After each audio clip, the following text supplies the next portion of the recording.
Hi guys, good morning. কেমন আছো তোমরা সবাই? চলে এসেছে নতুন একটা ভ্লগ নিয়ে। আমি Puja and you are watching through my lens.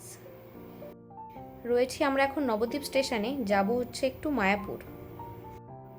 বিয়ের পর থেকেই অনেকবার প্ল্যান করেছি যে সবাই মিলে একবার মায়াপুর যাব, কিন্তু বিভিন্ন কাজের চাপে আর যাওয়া হয়ে ওঠেনি। তাই আজকে সময় আর সুযোগ যখন দুটোই পেয়েছি, দেরি না করে আমরা বেরিয়ে পড়েছি মায়াপুরের উদ্দেশ্যে।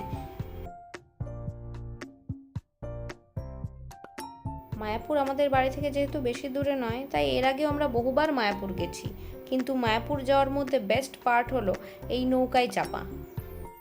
এই পড়ন্ত রোদের আলো গঙ্গার বুকের ওপর পড়ায় চারপাশটা কি অসম্ভব সুন্দর দেখতে লাগছে। এই সময় নৌকা করে বেড়াতে যাওয়ার মজাই আলাদা। প্রচণ্ড গরম থাকায় আমরা নৌকা থেকে নেমেই প্রথমে খেয়ে নিয়েছি একটু লেবুর জল, তারপর টোটো করে পৌঁছে গেছি ইস্কন মন্দির। আর এই মন্দিরের সৌন্দর্য এতটাই সুন্দর যে যতবার দেখি ততবারই মুগ্ধ হয়ে যাই। এর ঠিক পাশেই তৈরি হচ্ছে মায়াপুরের নতুন মন্দিরটি।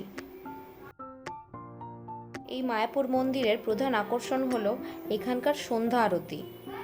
বহুবার আমরা এই আরতি দর্শন করেছি, কিন্তু এইবার একটু তাড়া থাকায় আমাদের আরতির আগেই বাড়ি ফিরে আসতে হয়।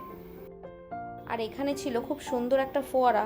ইস্কন মন্দিরে এসে এই ফোয়ারাটার সামনে না আসলে ঘোরা একদম অসম্পূর্ণ থেকে যায়।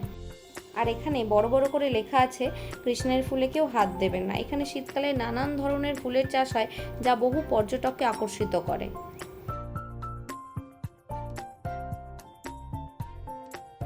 ঘোরা আমাদের হয়ে গেছে। দিনের বেলা ইস্কন মন্দিরের সৌন্দর্য একরকম, কিন্তু সন্ধ্যাবেলায় যখন চারিদিকে সন্ধ্যা আরতির আওয়াজ হয় আর এই সুন্দর আলো একত্রিত হয়ে ইস্কন মন্দিরের শোভা যেন আরও বাড়িয়ে দেয়। এখন আমরা গঙ্গা পার হচ্ছি। ফেরার পথে আমরা গেছিলাম নবদ্বীপের সেই বিখ্যাত লাল দইয়ের দোকান রামকৃষ্ণ মিষ্টান্ন ভাণ্ডারে।